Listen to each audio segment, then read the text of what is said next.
اللہ سبحانہ تعالیٰ فرماتے ہیں وما اور اس کو جو اوہلا پکارا گیا بھی ساتھ اس کے لغیر اللہ واسطے غیر اللہ کے، اور جس پر بھی اللہ کے نام کے علاوہ پکارا گیا وہ بھی حرام ہے۔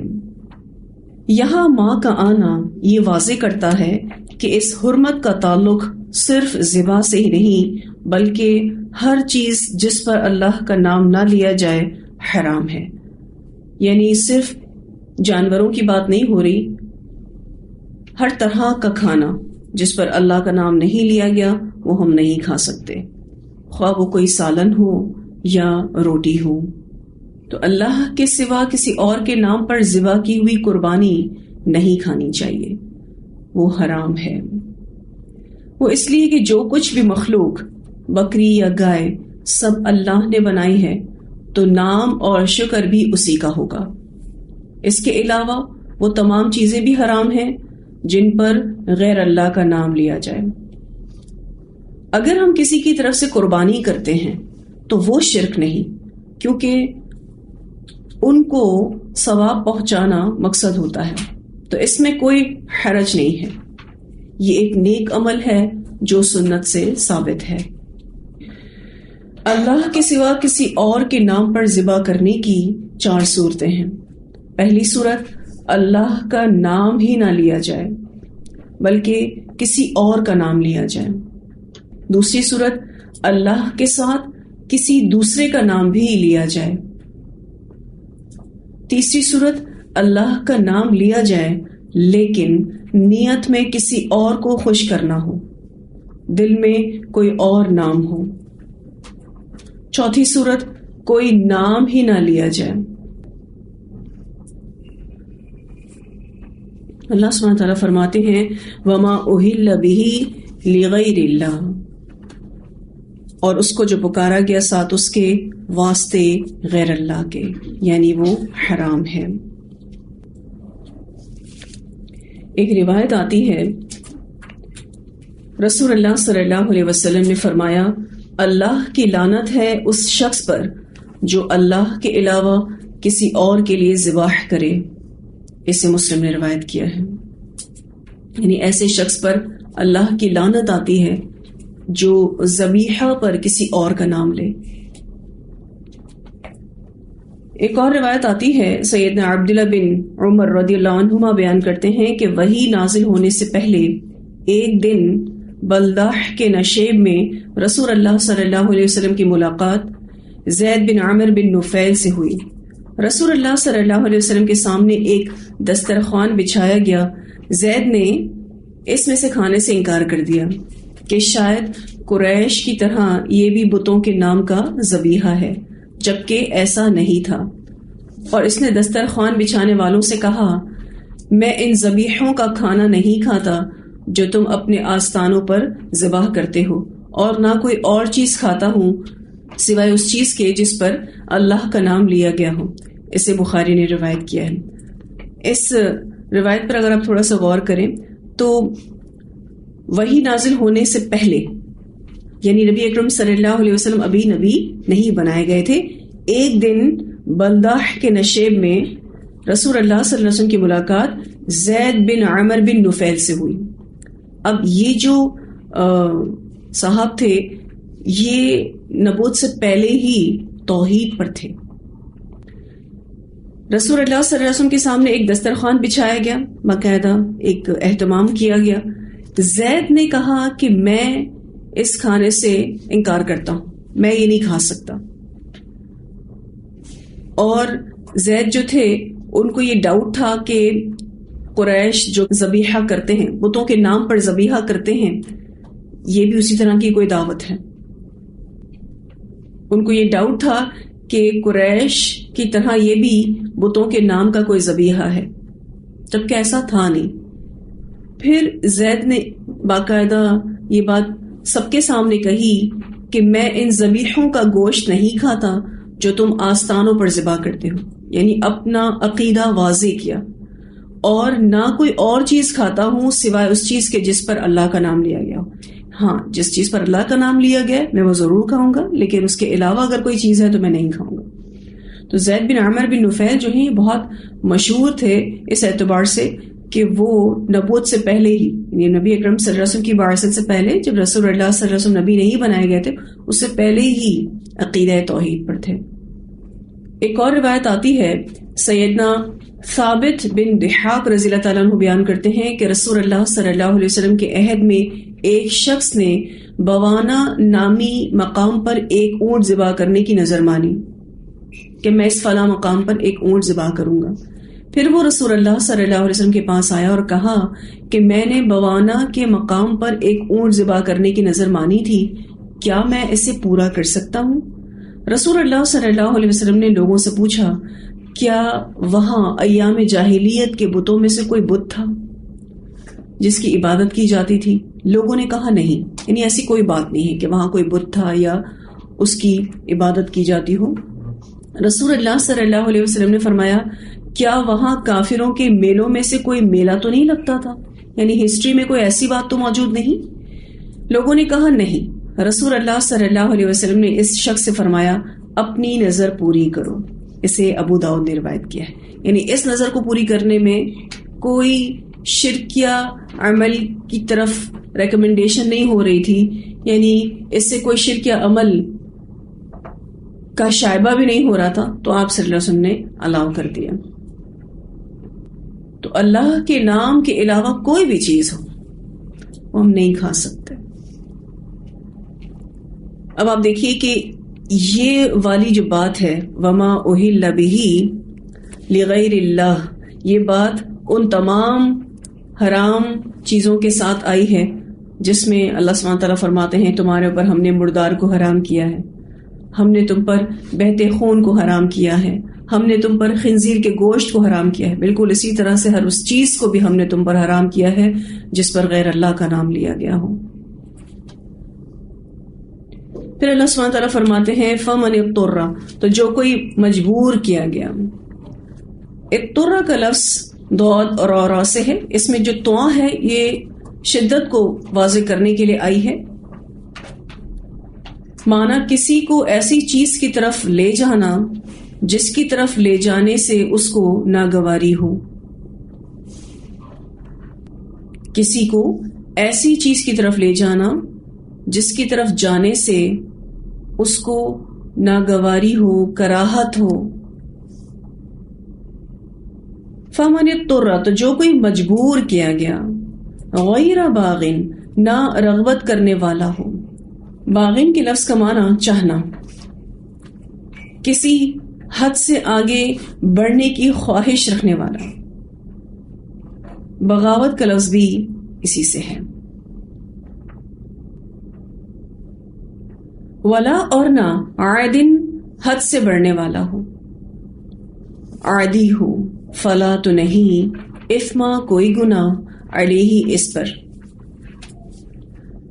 اگر کسی کو ایسی چیز کھانے پر مجبور کیا جائے حالانکہ وہ رغبت رکھنے والا نہ ہو، قانون شکنی کرنے والا نہ ہو، اور نہ عادی ہو، یعنی ضرورت سے زیادہ کھانے والا نہ ہو، تو اس پر کچھ گناہ نہیں۔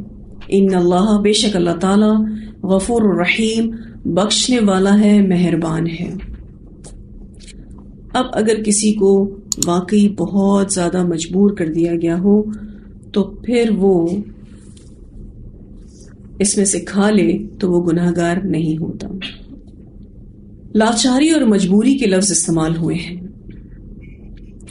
اس میں حرام چیزوں کو استعمال کرنے کے لیے اللہ تعالیٰ نے شرط لگائی ہے کہ بھوک کی مجبوری ہو، موت کی مجبوری ہو، کوئی خوف ہو، کوئی جبر ہو، یعنی اسے بھوک یا بیماری کی وجہ سے جان جانے کا خطرہ ہو، اور اس حرام چیز کا کوئی بدل موجود نہ ہو، یعنی کوئی اور چیز کھانے کے لیے اویلیبل بھی نہ ہو، اور اسے ایسا لگے کہ اگر میں نے کھانا نہیں کھایا تو میں مر جاؤں گا، تو اسے بھوک یا بیماری کی وجہ سے جان جانے کا خطرہ ہو اور اس حرام چیز کا کوئی بدل موجود نہ ہو۔ پھر یہ بھی شرط اللہ تعالیٰ نے لگائی ہے کہ وہ اللہ سے بغاوت کرنے والا نہ ہو، یعنی جو چیز کھا رہا ہے اسے حرام سمجھ کر کھائے، حلال نہ سمجھے، اور پھر اتنا ہی کھائے جس سے اس کی جان بچ جائے اور اس کے بعد اس کا بدل میسر آ سکے، یعنی صرف اتنا ہی کھائے گا جس سے وہ زندہ رہ سکے، اور کوشش کس بات کی کرے گا کہ اس کو اس کا بدل مل جائے۔ پھر اگر وہ غلط اندازے سے کچھ زیادہ بھی کھا لے، یعنی 2 نوالوں کی جگہ 4 نوالے کھا لے، تو اللہ تعالیٰ اس کو معاف کرنے والے ہیں۔ اور یہ غلطی جان کے جانے سے متعلق بھی ہو سکتی ہے، یعنی اس کو لگا کہ وہ فوراً مر جائے گا، لیکن ایسا نہ ہو، اس کا اندازہ غلط ہو جائے، اور خوراک کی مقدار کے متعلق بھی ہو سکتی ہے، جیسا کہ میں نے آپ کو بتایا کہ 2 نوالوں کی جگہ وہ 4 نوالے کھا لے۔ اب الحمدللہ اس دنیا میں کوئی ایسی جگہ نہیں جہاں حلال نہ ملتا ہو، یا پھر جہاں حلال نہیں ملتا تو وہاں کوئی دوسری چیز کھانے کے لیے نہ ہو۔ ٹھیک ہے، دنیا میں یا تو حلال اویلیبل ہے، یا اگر حلال اویلیبل نہیں ہے تو دوسری اور کھانے کی چیزیں اویلیبل ہوتی ہیں جس کو کھا کر انسان زندہ رہ سکتا ہے۔ الحمدللہ یہ اللہ تعالیٰ نے بڑی آسانی کر دی۔ لیکن آپ دیکھیے کہ یہ سچویشن بھی ہو سکتی ہے کہ کسی مسلمان کو غیر مسلم ملک میں قیدی بنا لیا جائے، جیل میں پھر اس کو حرام کھانا کھانے کے لیے دیا جائے، تو اب اس پر کیا لازم ہے کہ وہ بغاوت نہ کرتے ہوئے، اس کا عادی نہ ہوتے ہوئے اتنا کھا لے کہ وہ زندہ رہ سکے۔ بسا اوقات سزا کے طور پر زبردستی پورا کھانا بھی کھلایا جاتا ہے، تو وہ بھی مجبوری کی ہی کیفیت ہے، اور سزا دینے کے لیے خنزیر کا گوشت بھی کھلایا جاتا ہے، کیونکہ ان کو پتہ ہے کہ مسلمانوں کے نزدیک یہ حرام ہے، تو وہ سزا دینے کے لیے اس طرح کا کھانا بھی کھلاتے ہیں۔ اور اگر وہ کوئی گوشت کھلا رہے ہیں یا مرغی کھلا رہے ہیں تو بھی وہ کون سا حلال ہے، کیونکہ ان کا ذبیحہ ٹھیک نہیں ہے۔ میں نے آپ سے ذکر کیا تھا کہ شرعی ذبیحہ وہ ہے جس میں سب سے پہلے بسم اللہ اللہ اکبر کہا جائے، ٹھیک ہے، دوسرا اس کا خون بہایا جائے۔ اب اگر کوئی کسی جانور پر چلیں بسم اللہ پڑھ بھی لیتا ہے لیکن وہ جھٹکے سے اس کو کاٹ دیتا ہے، یعنی جھٹکے سے اس کی گردن کو الگ کر دیتا ہے، یا بسم اللہ اللہ اکبر پڑھ کے اس کو کرنٹ کے ذریعے مار دیتا ہے، تو بھی وہ الاؤ تو نہیں۔ دونوں شرطیں پوری ہونا ضروری ہیں شرعی ذبیحہ کے لیے، اللہ کا نام لیا جائے اور اس کا خون بہایا جائے۔ آپ نے دیکھا ہوگا کہ جب قربانی کی جاتی ہے تو جہاں اللہ کا نام لیا جاتا ہے وہاں تیز دھاری چھری سے جانور کا گلا کاٹ کے آدھا اس کو چھوڑ دیا جاتا ہے، اس کی مین وین کو کاٹا جاتا ہے اور پھر اس کو چھوڑا جاتا ہے تاکہ بلڈ فلو ہو سکے، اس کا سارا بلڈ نکل سکے۔ اگر جھٹکے سے کسی جانور کو کاٹ دیا جائے، یعنی ایک ہی شاٹ میں پوری گردن اڑا دی جائے، بے شک اس پر بسم اللہ پڑھا گیا ہو، تو اس سے اس کا خون جو ہے وہ پوری طرح سے باہر نہیں آئے گا، اس کے جسم میں باقی رہ جائے گا۔ تو ان کا ذبیحہ حلال نہیں ہے، ان کا ذبیحہ درست نہیں ہے، اسی لیے پھر ہم کہہ سکتے ہیں کہ چاہے وہ گوشت بھی کھلا رہے ہوں، چاہے وہ مرغی بھی کھلا رہے ہوں، کچھ بھی کھلا رہے ہوں، وہ حلال تو ہے نہیں۔ پھر یہ کہ سزا دینے کے لیے اگر کوئی سور کا گوشت بھی کھلایا جا رہا ہو تو ساری چیزیں جو ہے وہ مجبوری و لاچاری میں آ جاتی ہیں۔ پاسبل ہو تو صرف 2 نوالے کھا کے انسان چھوڑ دے، اور پھر یہ ہے کہ اگر زبردستی ٹارچر کی بیسس پر پورا کھانا بھی کھلایا جا رہا ہے تو کھانا پڑتا ہے، اور اس صورتحال میں اللہ غفور رحیم ہے۔ اگر کسی کا ذبیحہ شرعی طریقے پر نہیں ہے تو وہ کھانا حلال نہیں ہے۔ اور جیسے کہ میں نے آپ کو ذکر کیا وما اہل بہ لغیر اللہ میں، کہ یہ کوئی جانور بھی ہو سکتا ہے اور یہ کوئی اور کھانا بھی ہو سکتا ہے، مثلاً سالن روٹی کی مثال میں نے آپ کو دی کہ عمومی طور پر یہ سمجھا جاتا ہے اس آیت کو لے کے کہ یہاں صرف اور صرف جانور پر ذبح کرتے وقت اللہ کے سوا کسی دوسرے کا نام لیا جائے تو صرف وہی حرام ہے.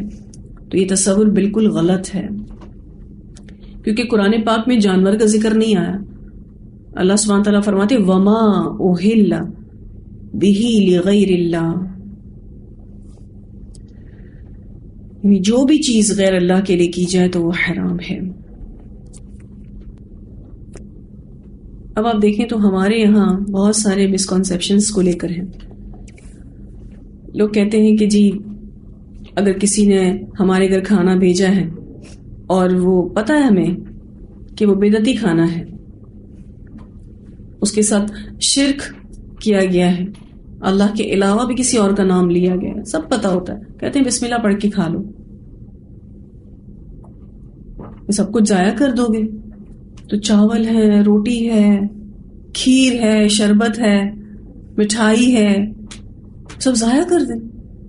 تو اگر ہمارے گھر پہ کوئی خنزیر کے گوشت کی بریانی بنا کر بھیجے گا تو ہم کھائیں گے؟ کبھی بھی نہیں کھائیں گے. ہم کہیں گے نہیں، یہ تو ٹوٹلی حرام ہے. پھر اس کو بھی بسم اللہ پڑھ کے کھا لینا چاہیے، اس میں بھی تو چاول ہے، کیوں ضائع کریں؟ کھانا تو وہ بن کر ہی آیا نا، کوئی ڈائریکٹ تو خنزیر کا گوشت نہیں دیتا.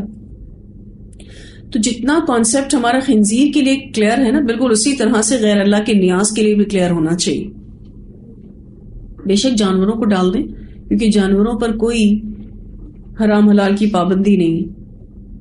اس شریعت کے مکلف جو ہیں جن و انس بنائے گئے ہیں، باقی تو ساری مخلوق جو ہے اس پر کوئی پابندی نہیں. جانوروں کے آگے ڈال دیں، پرندوں کے آگے ڈال دیں، کسی غیر مسلم کو بھی نہیں دے سکتے. اچھا، بہت سارے لوگ آگے یہ سوال بھی پوچھتے ہیں کہ کیا ہم یہ غیر اللہ کی نیاز جو آئی ہے اس کو ہم کسی غیر مسلم کو دے دیں؟ مثلاً اپارٹمنٹ میں کوئی صفائی کرنے والا آتا ہے تو وہ مسلمان نہیں ہے، تو کیا ہم اس کو دے سکتے ہیں؟ یا ہم گھر میں کام کرنے والی ماسی کو دے سکتے ہیں؟ تو نہیں، کسی انسان کو نہیں دے سکتے، کیونکہ ہمیں کوئی حق نہیں کہ ہم کسی کو حرام کھلا دیں، چاہے وہ سٹیٹس میں کم ہی کیوں نہ ہو. ہم کہیں ان کے پاس تو ویسے ہی کھانا نہیں ہے تو ان کو یہی کھانا دے دیا جائے، نہیں. تو انسان شریعت کے مکلف بنائے گئے ہیں، ہم ان کو یہ کھانے نہیں دے سکتے. صرف اور صرف ہم جانوروں کے آگے ڈال سکتے ہیں، یا پھر اس کو ڈسٹ بن کرنے کی ہمت رکھیں، کیونکہ وہ ہے ہی ڈسٹ بن میں جانے کے لائق. بالکل اسی طرح سے کہ اگر خنزیر کا گوشت ہمیں کوئی تحفتاً بھیجے تو ہم اس کو کہاں پھینکیں گے؟ obviously ڈسٹ بن میں پھینکیں گے. تو آس پاس بہت سے لوگ بدعتوں میں اور شرکوں میں مبتلا ہیں، اور وہ بہت ساری مختلف قسم کی ایکٹیویٹیز بھی اس سے ریلیٹڈ کرتے ہیں، جس میں وہ کچھ کھانے بھی بناتے ہیں اور اللہ کے نام کے ساتھ کسی اور کا نام لیتے ہیں. تو میں نے آپ کو جو 4 صورتیں بتائی ہیں ان کو ذہن میں رکھیے گا. تو اگر اللہ کے نام کے ساتھ کسی اور کا نام بھی لیا جا رہا ہے تو اب وہ غیر اللہ کے لیے بھی ہے. تو اگر آپ میں ہمت ہے اور اللہ نے آپ کو اتنی سلطان دے رکھی ہے تو اس کھانے کو لینے سے منع کر سکتے ہیں، اچھے طریقے سے تو منع کر دیں. اور اگر آپ مجبور ہیں، کیسے مجبور؟ جیسے یہاں لکھا فَمَنِ اضْطُرَّ غَيْرَ بَاغٍ وَلَا عَادٍ فَلَا إِثْمَ عَلَيْهِ. اس حد تک آپ مجبور ہیں کہ اگر آپ کوئی سٹینڈ لیتے ہیں تو فتنہ کھڑا ہو جائے گا، لڑائی جھگڑے ہو جائیں گے، قطع رحمی ہو جائے گی. ایسی صورت میں آپ مجبوراً وہ کھانا لے لیتے ہیں. لیکن جو مجبور ہوتا ہے نا، اس کے دل کو پتا ہوتا ہے کہ میں مجبور ہوں اور میں اللہ کے علاوہ کسی اور کے لیے چیز بنی اور میں اس کو لے رہا ہوں، تو اس کے دل پر کیا گزرے گی آپ سوچیں. تو لے لیں بے شک، کیونکہ آپ فساد نہیں چاہتے، آپ قطع رحمی نہیں چاہتے، آپ کوئی جھگڑا نہیں چاہتے. ساتھ ساتھ دعا بھی کریں، اور آپ کی وہ دعا تڑپ کے ساتھ ہوگی کہ اللہ تو مجھے ایسی سلطان دے، ایسی ہمت دے، میرے ایسے حالات کر دے کہ میں منع کر سکوں، میں اسٹینڈ لے سکوں. بڑی پیاری دعا آتی ہے سورہ اسراء میں، ربی ادخلنی مدخل صدق واخرجنی مخرج صدق واجعلنی من لدنک سلطانا نصیرا، کہ اللہ مجھے جہاں بھی بھیج تو سچائی کے ساتھ، میں جہاں جاؤں سچائی کے ساتھ، جہاں سے نکلوں وہاں سچائی کے ساتھ، اور تو مجھے سلطان النصیر عطا کر، ایسی دلیل عطا کر، ایسی حجت عطا کر، ایسی ہمت عطا کر کہ میں منع کر سکوں. اگر ہم مجبور ہیں تو صرف لینے کی حد تک، کھانے کی حد تک نہیں. لیکن کچھ لوگ کھانے کی حد تک بھی مجبور ہوتے ہیں. بہت سارے مسئلے مسائل جب سننے کو ملتے ہیں تو اس میں کچھ بچیاں آ کر کہتی ہیں کہ باجی سسرال میں اتنے بدعتی کھانے بنتے ہیں اور ہمیں زبردستی بٹھا کر کھلایا جاتا ہے. اس وقت ہم کیا کریں؟ ہم طلاق تو نہیں لے سکتی ہیں، یا ہم اس بات پر اپنا گھر چھوڑ کر اپنے میکے تو نہیں آ سکتی ہیں. ہم کیا کریں؟ تو میں ان کو یہ کہتی ہوں کہ دیکھیں، آپ فی الوقت مجبوری کی کیفیات میں ہیں تو آپ 2 نوالے بھر لیں اور پھر اس کے بعد اللہ تعالیٰ سے دعا کریں، کیونکہ حرام کو گلے سے اتارنا آسان نہیں. آسان نہیں. جس چیز کے بارے میں آپ کو شرح صدر ہو کہ یہ حرام ہے، آپ اس کو گلے سے نہیں اتار سکتے. تو اس صورتحال میں نہ وہ بیچاریاں گھر چھوڑ سکتی ہیں اور نہ ان کا کھانے کا دل ہوتا ہے. بہتی آنکھوں کے ساتھ مجبوری کی کیفیات میں وہ کھا رہی ہوتی ہیں. اللہ تعالیٰ سے دعا کریں، اللہ مجبوروں کے ساتھ ہے. اللہ ایسا وقت ضرور لائے گا کہ انشاءاللہ ان کے حق میں سارے معاملات ہوں گے. انشاءاللہ اللہ کی مدد ضرور آئے گی. لیکن یہ کہ حکمت کے ساتھ چلنا ہے اور سب کو لے کر چلنا ہے. آپ دیکھیں گے کہ کتنے لوگ ہیں جن کو علم ہی نہیں ہے اور وہ ان بدعتوں میں پڑے ہوئے ہیں. تو ہم نے حکمت کے ساتھ چلنا ہے. اپنے اوپر بھی غور کیجئے کہ قرآن پاک میں یہ آیت کب آئی ہے؟ جب آپ کو سورۃ الفاتحہ پڑھا دی گئی، آپ کا پہلا پارہ ختم ہو گیا، اور اس کے بعد بھی دوسرے پارے میں بھی کتنی اللہ کی محبت دلائی گئی، اور پھر جا کے یہ حکم سنایا جا رہا ہے کہ دیکھو تم پر یہ چیزیں حرام کر دی گئی. پہلے اللہ کی محبت ڈالی گئی، پھر احکام سنائے گئے.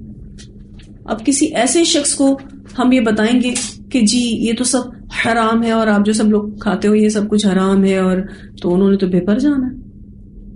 اور یہ حکمت کا تقاضا نہیں. ہمیں حکمت کے ساتھ چلنا.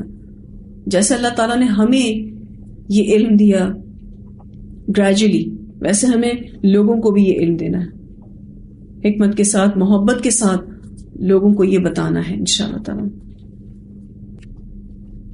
تو یہاں اللہ سبحانہ وتعالیٰ فرماتے ہیں فَمَنِ اضْطُرَّ غَيْرَ بَاغٍ وَلَا عَادٍ فَلَا إِثْمَ عَلَيْهِ إِنَّ اللَّهَ غَفُورٌ رَحِيمٌ. یہ رول جو ہے ہر اس مسئلے میں چلے گا جہاں آپ مجبور کر دیے جاتے ہیں. ٹھیک ہے جی. اگر آپ بغاوت کرنے والے نہیں ہیں، عادی نہیں ہیں، تو کوئی گناہ نہیں ہوگا. اضطراری کیفیت اور مجبوری کی حالت میں آپ کے لیے اللہ تعالیٰ غفور رحیم ہے. انما حرم علیکم المیتۃ والدم ولحم الخنزیر وما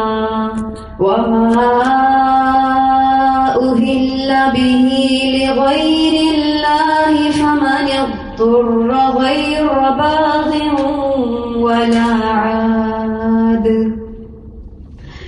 فمن اضطر غير باغ ولا عاد فلا